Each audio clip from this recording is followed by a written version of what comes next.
31 दिसंबर 2020 आज के दिन last trading session of 2020। Bears और बुल्स की ज़बरदस्त तरीके से बजाई ऑपरेटर्स ने। चार्ट पे दिखाऊंगा तो आप दंग रह जाएंगे कि क्या डेटा है।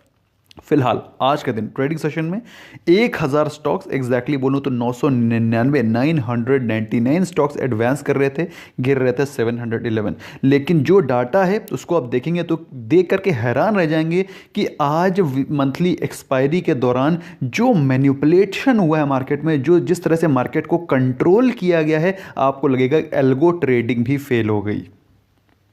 बात करें इंडाइसेस की तो आज निफ्टी 50 0.00% का मूवमेंट आप देख रहे हैं। निफ्टी 50 में 0.00%।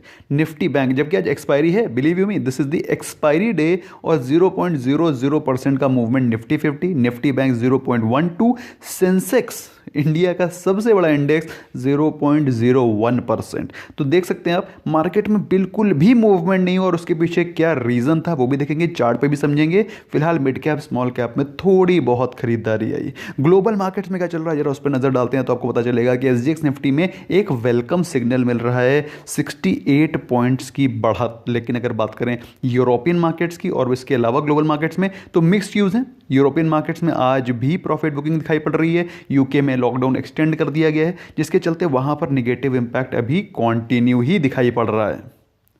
अगर यूरोपियन मार्केट्स में, ग्लोबल मार्केट्स में प्रॉफिट बुकिंग हो रही है तो इंडिया में कौन से वो स्टॉक्स हैं जहां पे प्रॉफिट बुकिंग या बढ़त दिखाई पड़ रही है। तो अगर इंडिया के जो आज स्टॉक्स भागे हैं उन पे नज़र डालें तो वो थे एचडीएफसी, सन फार्मा, हिंडाल्को, आईसीआईसीआई बैंक। ऐसा नहीं है कि बहुत ज़्यादा भागे हैं, 1.5% की तेज़ी है। बात करें आज जहाँ प्रॉफिट बुकिंग नज़र आई है वो वही स्टॉक्स हैं जहाँ कल तेज़ी थी। कल तेज़ी किस में थी? सीमेंट सेक्टर के स्टॉक्स में। वहाँ पर आप देख सकते हैं श्री सीमेंट में प्रॉफिट बुकिंग नज़र आई। ऐसा नहीं है कोई बहुत बड़ा मेजर क्रैश आया, it is just plain and simple profit booking. UltraTech cement कल के दिन one of the top gainers था, टॉप 4 गेनर्स में थे। आज ये दोनों भाई साहब टॉप लूजर्स में पाए गए हैं। इसके अलावा टीसीएस और भारतीय एयरटेल और 2 स्टॉक्स हैं जिनमें क्या गिरावट नजर आई। अब सीधे चलते हैं चार्ट की तरफ और आपको मजा दिखाते हैं आज के दिन कि किस प्रकार से आज मार्केट को ऑपरेट किया गया।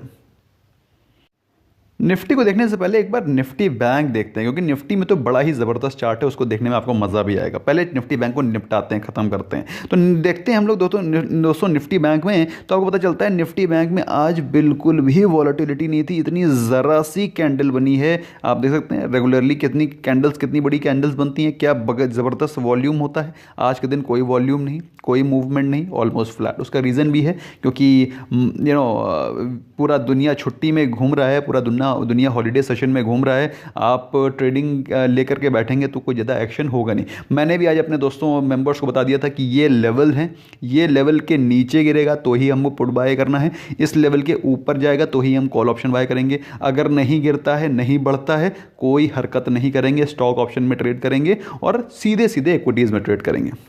निफ्टी 50 का ये है वनडे का चार्ट। वनडे के चार्ट में आपको अभी वो चीज़ समझ में नहीं आएगी जो मैं आपको दिखाना चाह रहा हूँ। फिर भी आपको दिखा देना चाहता हूँ कि आज के दिन भी मार्केट थोड़ा सा गैप अप ऊपर ओपन हुई, ऊपर की तरफ चढ़ना शुरू किया उसने। 14,000 के लेवल्स को टच किया, हग किया, किस किया, जो भी समझ लो उसको। अल्टीमेटली वहीं पर आकर के क्लोज हुआ जहाँ पे कल उसने शुरुआत करी थी। सारी हगिंग किसिंग सब वहीं ख़त्म हो गई 14,000 के लेवल पे, और अल्टीमेटली मार्केट वहीं आ गई जहाँ से उसने शुरुआत करी थी। अब देखते हैं दोस्तों वो चार्ट जिसको कि हमें देखना है, दैट इज इंट्राडे चार्ट। तब आपको पता चलेगा किस प्रकार से ऑपरेटर्स ने आज मार्केट को मैनिपुलेट किया। दोस्तों आज था एक्सपायरी का दिन। एक्सपायरी के दिन क्या होता है, जनरली लोग ये सोचते हैं कि आज के दिन वोलेटाइल मूवमेंट होगा, कुछ भारी तादाद में किसी डेरिवेटिव को या फिर किसी एसेट को रोल ओवर किया जाएगा, उसके ऑप्शंस कॉन्ट्रैक्ट में मूवमेंट आएगा, अच्छा खासा या तो फॉल आएगा या तो अच्छा खासा करेक्शन आएगा, मार्केट में उथल पुथल रहेगी, वोलेटिलिटी रहेगी, और जब वोलेटिलिटी रहती है तो फिर अच्छा खासा पैसा बनता है। लेकिन निफ्टी 50 में अब अगर मैं इसको ऐसे कोई एक सीधी लाइन ड्रॉ कर दूं तो आपको कोई हर्ज नहीं होगा, और यहां से एक सीधी लाइन ड्रॉ कर दूं तो आपको भी कोई हर्ज नहीं होगा। बात समझ में आ रही है आपको कि नहीं आ रही है? ये देखो, ये लाइन ड्रॉ कर रहा हूं मैं, ये तो मतलब बिल्कुल इस दायरे में, दैट इज ये है 13,970 और ये है 13,980। आपको मेरी बात समझ में आ रही है? 13,970 एंड 13,980। तो ये 10 पॉइंट की रेंज में पूरे दिन मार्केट चलाई गई है, और जिसने भी ऊपर और नीचे ज़्यादा उछलने कूदने की, लौंड पचीसी करने की कोशिश करी है, उसके स्टॉप लॉसेज आज हिट हुए हैं।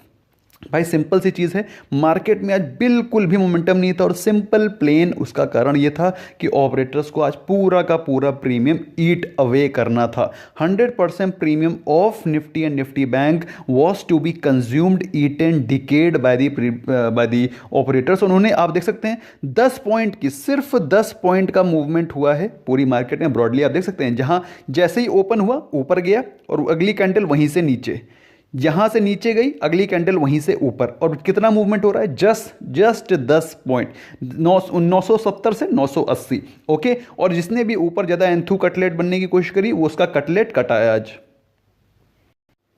तो दोस्तों आपके सामने था, बड़ा ही इंटरेस्टिंग चार्ट था। मैंने आपको समझाने की कोशिश करी कि जब कभी भी आपको मार्केट में वॉलेटिलिटी या फिर इस प्रकार का आधे पौन घंटे में अगर आपको कोई एक्शन नहीं दिख रहा है, तो उस दिन आराम से लैपटॉप बंद करें और मार्केट से एग्जिट मारें, क्योंकि अगर बाई चांस जो मूवमेंट होना होगा वो स्टार्टिंग के 1 घंटे में दिखाई पड़ना शुरू कर देगा। नहीं हो रहा है मतलब कि एग्जिट मारो। फिलहाल निफ्टी 50 का जो लॉन्ग टर्म ट्रेंड अभी भी पॉजिटिव है, यू कैन रिमेन इन्वेस्टेड। लेकिन दोस्तों इसके अलावा मार्केट में न्यूज़ कई सारी हैं, मतलब बहुत ज़्यादा भरमार नहीं है। ऑल्दो ईयर एंड है, सभी लोग छुट्टी मोड में हैं, लेकिन फिर भी कुछ न्यूज़ हैं जो कि पॉजिटिव हैं। पहली न्यूज़ जो पॉजिटिव आ रही है वो है रिलायंस के बारे से। Reliance Jio has said that all of net domestic voice calls will be free from January 1, 2020, जिसका कि अभी तक पैसा लगता था। ओके, जिसका अभी पैसा लगता था, जो ऑल जितने भी of net domestic voice calls हैं वो फ्री कर दी जाएंगी रिलायंस के द्वारा। किसी भी नेटवर्क में कॉल करना है वो फ्री ऑफ कॉस्ट होगा। तो again a positive news for Jio users, for Reliance share holders. अब आपको लग रहा होगा कि इससे तो भाई इनको कुछ नुकसान होगा, कुछ रेवेन्यू डाउन होगा। रेवेन्यू डाउन इससे ज़्यादा कोई खास फर्क नहीं पड़ने वाला, but yes there will be some revenue which will be missed out. लेकिन बाय द वे रिलायंस के जो सब्सक्राइबर बेस है that will make up for each and every loss. और वैसे भी I am sure this will be a well calculated decision. इसके अलावा दोस्तों एक पॉजिटिव न्यूज़ आ रही है पीएसयू स्टॉक के खेमे से, उसका नाम है BHEL। BHEL में अभी पिछले 2-3 दिनों से काफ़ी सारी न्यूज़ आ रही हैं। इन्होंने कई सारे कॉन्ट्रैक्ट्स बैक कर रहे हैं, कहीं पर हाइड्रो प्रोजेक्ट में, कहीं पर पावर प्रोजेक्ट्स में। तो कई सारे कॉन्ट्रैक्ट्स की न्यूज़ आ रही है BHEL में। और एक और स्टॉक है, उसका नाम है Larsen and Toubro. Larsen and Toubro में भी कई सारे ऑर्डर्स की न्यूज़ आ रही हैं। दोस्तों एक और भी सॉलिड न्यूज़ है, वो है IDBI बैंक की तरफ से। IDBI बैंक के शेयर होल्डर्स के लिए न्यूज़ ये पॉजिटिव है कि Aegis insurance will be acquiring IDBI bank का स्टेक, जिसके बाद अगर एक्वायर करने के बाद जो शेयर होल्डिंग होगी पोस्ट डील, तो एजिस इंश्योरेंस की होगी 49%, IDBI बैंक की 21% और फेडरल बैंक की 30%। तो ये होगी share holding out of the IDBI bank holding. तो दोस्तों अगेन IDBI बैंक की जो हालत है, जो खस्ता हालत है, इससे अच्छा है वो स्टेक को बेचने के बाद उससे निकलें। तो उससे क्या होगा, इससे मैनेजमेंट चेंज होगा, कुछ नई रेज्यूमिनेशन आएगी, नया मैनेजमेंट आएगा, नई एनर्जी आएगी, नई जील आएगी। तो बेहतर है कंपनी के लिए भी end of course share holders के लिए भी। एक और भी न्यूज़ है दोस्तों, वैसे तो ये न्यूज़ मुझे कैटेगराइज करनी चाहिए नॉट सो गुड न्यूज़ में, लेकिन मैंने इसको गुड न्यूज़ में कैटेगराइज किया है। ये मेरा पर्सनल चॉइस है। मैं, आपको क्या लगता है दोस्तों, ये न्यूज़ गुड है या बैड, मुझे कमेंट सेक्शन में डेफिनेटली बताइएगा। दोस्तों अल्कोहल स्टॉक्स और होटल्स के लिए ऑल्दो ये नेगेटिव न्यूज़ है कि दिल्ली में नाइट कर्फ्यू इम्पोज कर दिया गया है न्यू ईयर के दिन तक। मतलब आज के दिन कुछ भी कार्रवाई नहीं होगी, आप अपना घर में रहिए, घर में एंजॉय करिए, वही कार्रवाई कल तक चलती रहेगी। तो नाइट कर्फ्यू इम्पोज किया गया दोस्तों। मेरे हिसाब से I consider this to be a great news. अभी आप घर में रहेंगे, ऑल्दो कोई शराब, कोई बार, कोई होटलबाजी नहीं हो पाएगी, that I consider. But according to me this will, अगर इस पूरी प्रक्रिया से, इस पूरे के पूरे काम से अगर इंडिया में 1% भी कोरोना आज सेव हो गया, कुछ लोग सेव हो गए, according to me this is an M plus job. तो मेरे हिसाब से एम अचीव हो जाएगा अगर 1% आदमी भी कोरोना के इन्फेक्शन से बच जाएगा बाय दिस एक्सरसाइज। कंपनी का प्रॉफिट, कंपनी का रेवेन्यू बढ़ता रहेगा दोस्तों, उससे कोई फर्क नहीं पड़ रहा है। स्पेशली जब आपके पास इस प्रकार की न्यूज़ आ रही हो कि जब वैक्सीनेशन हो जा रहा है, उसके बाद भी जिनको वैक्सीन दी जा रही है वो उनके ऊपर टेस्ट पॉजिटिव पाया जा रहा है। सो ऐसी न्यूज़ आई है फाइज़र के, जब वैक्सीन दी गई US की नर्स को, तो उनके अंदर पॉजिटिव सिम्टम्स पाए गए। ऑल्दो येस्टरडे कल के दिन जो यूएस के वाइस प्रेसिडेंट हैं उन्होंने मीडिया के सामने वैक्सीनेशन कराया। लेकिन जो ये न्यूज़ हैं बीच बीच में आती रहती हैं, तो इससे आपको पता चलता रहता होगा कि जो कोविड की जो वैक्सीन है उसके चलते कभी कभी बीच बीच में कुछ लोगों को पॉजिटिव सिम्टम्स आ जाते हैं। But again that's a vaccine का तो सिंपल काम ही यही है कि आपको इम्यूनाइजेशन प्रोवाइड करना, जिसकी इम्यूनिटी थोड़ी डाउन होगी उसके अंदर पॉजिटिव रिजल्ट्स आने ही आने।